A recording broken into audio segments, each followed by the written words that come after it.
Hello! Hello! And hello! Welcome back to Basement Movie Room. We're back with another review, and this one is a tough one because we are reviewing Inferno by Dario Argento. And right now I'm going to read the exact description that Shudder has on for it because I cannot do a plot description of this movie because it has no plot, in my opinion. So here we go. In Dario Argento's follow-up to Suspiria, a man investigates witches who may inhabit the New York apartment building where his sister lived before she mysteriously disappeared. But after Mark begins to seek out the truth, he soon finds himself caught in a labyrinth of lies, murder, and unspeakable evil. Despite the initial critical drubbing it deserved, that's not in this part, it received, Inferno is now regarded as one of Argento's masterpieces thanks to its overtop use of color, outrageously twisted murder sequences. The opening underwater sequence is a masterclass in suspense and horror. I don't get that. I do not get that description. The critical drubbing, I get. Because this movie has no plot. And what I just read, I did not get from the movie at all. And you didn't either. No. Mm-mm. Like, Mark in this movie is your main character. However, you don't actually get Mark in a real sense until about an hour or so into the movie. I think we had stopped it and come back to it. 56 minutes. Yeah, 56 minutes in.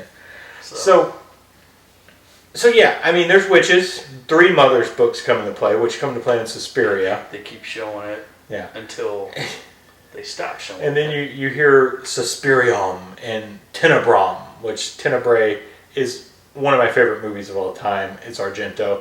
I think it's fantastic. I still got to get you to watch Tenebrae because I think it's his best that I've seen.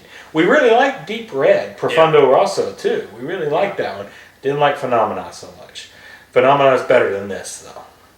I don't see why it's now regarded as one of Argento's masterpieces because I think it's probably at the bottom of the list for me. It's below Phenomena because Phenomena at least had a plot. This does not have a plot. And what it's saying in that description I just read you doesn't say anything. Now, I will agree, the opening underwater sequence is pretty good. Yeah. That's good. I didn't mind that. All I kept thinking about was Big Trouble in Little China. Yeah. Yeah, for sure. I mean, it's right there. But yeah. That was a pretty good scene. Yeah. It was, Yeah, the opening underwater sequence and the last 20 minutes. Everything in between makes no sense. Doesn't really do anything for me in this movie. It really doesn't. The color, like it says, over the top use of color, that's Argento.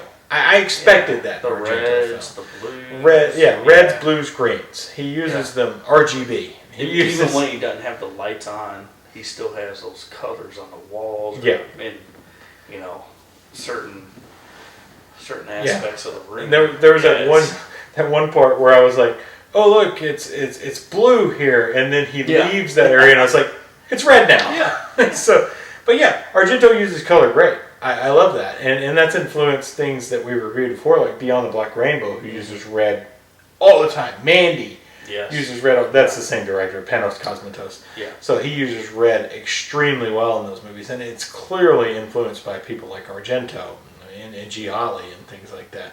Yeah, so it's a mood setter. Yeah, for sure. Of course. So it's just like, but there's no point where I felt comfortable knowing what was going on in this movie. Got bored with it. It's crazy. Yeah, up until about, what was it? It was not like an hour and 46 minutes long. Up until about an hour and 26 minutes. After the water scene, it was kind of just. Until the last 20 minutes, Yeah, it jumps around a lot. Yeah, it just wasn't. There's no cohesive storyline to it. Like I said, I think the critical drubbing it got when it came out, it's well-deserved. I think people that are saying it's a masterpiece now certainly are just working off the technical aspects of it, which are great. I'm not gonna go against Argento. He has his shots, he has his technical things. That's all good. It's all here. But the movie as a whole is a disaster. The plot is just non-existent. Everything's non-existent in this movie. The acting, it's mostly, there's ADR, of course. It's an Italian movie made for U.S. audience. It doesn't matter. because like the acting. I mean, you can tell in a lot of actors' expressions. Yeah. And that wasn't even there. So yeah, and the guy that played Mark, he's like a dead fish most of the movie. He doesn't do much. I mean, up until the very end when he's forced to. He was way better in Princess Bride.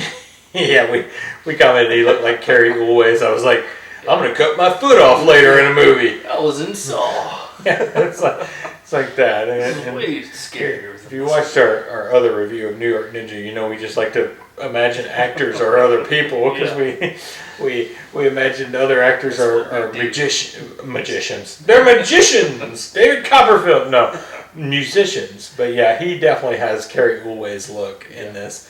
And then actually the art antique shop owner, it kind of reminds me of Christopher Lee. There's a couple characters that remind me of Christopher Lee in this movie. The butler also kind of has that slick back hairstyle like Christopher Lee in Dracula. So, I mean, overall, this movie has some great shots. Yeah. Terrific shots. The opening scene and like the last 20 minutes are probably worth watching. But the middle of the movie is just a disaster. It doesn't have any cohesive story. There's lots of things that happen that don't matter. There's a whole subplot where these people are stealing things from this rich baroness that doesn't matter. And then there's the three mothers. Now that storyline continues through the whole movie. The three mothers, the three witch mothers. So, and that kind of plays off Suspiria because this was Dario's follow-up to Suspiria, obviously. But it didn't work for me. No. And yeah, people showed up at certain times that you're like, who's this? Yep. That had no And idea. if they showed up earlier in the movie, I missed them. Yeah, it was just not. The shots were shot well, but it was not directed well. Yeah. As far as the actors are concerned. The close-ups on the Or face, the story, the eyes. the writing, I guess, is terrible. Yeah. It did not work for me at all. I started having fun with it, just making fun of it. Yeah, it was more fun to do that. Argento has his fun stuff. of it, but Yeah, having fun with it. Yeah, having fun with it. Like the Saw reference. If you like Argento, I'll say watch it. I mean, it's got like a 4-star, 4 skull rating on Shudder. So I guess there are people who like it. Maybe I'm missing something, but for Argento, I'm going to tell you, go watch Suspiria. Go watch Tenebrae. Because those are much better movies. Phenomena's better, but I don't think it's a great movie either, which people are middling on that as well. So, but there's better than this. And this also, I tell you, even though it was shot well, it looks like a soap opera. A lot of the shots feel like that soap opera look to them. And maybe that's just because they're in rooms a lot. Maybe that's like the transfer room too. A lot. When he goes under the kind of the crawl space. That's where it gets. That's good. when it gets good. That's where it gets real good. And that's when all the shots are like really kind of cool. Yeah, but that's where it until gets then great. they're just kind of in rooms, and I even brought that up. Yeah. During the movie, I was like, "Oh, great, we're in another room." Yeah, you did. So, yeah, that where he goes under boring. he goes under the floor at some point. That's where it gets good. Another room that's red, or Yeah.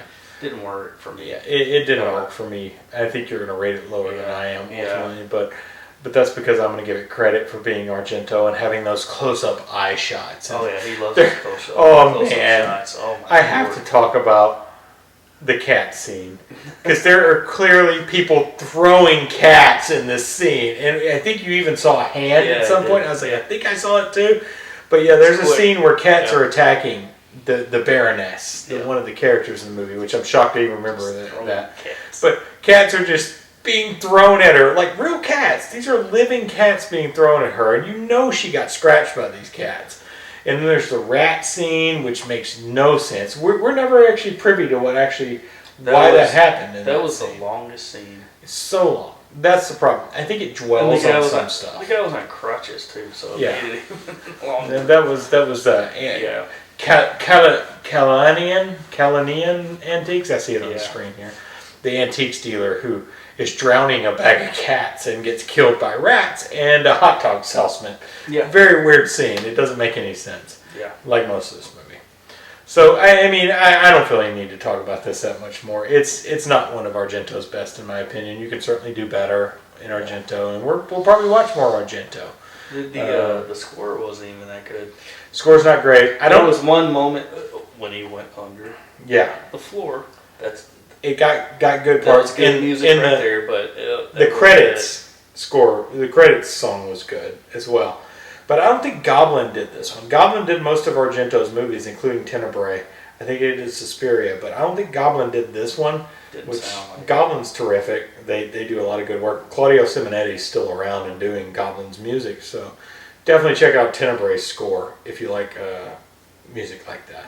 But yeah, so let's just go to rating because I'm done with this one. I'm going to let you go first because I know you're going to go low. Lower than me, probably. Yeah, I'm going 1.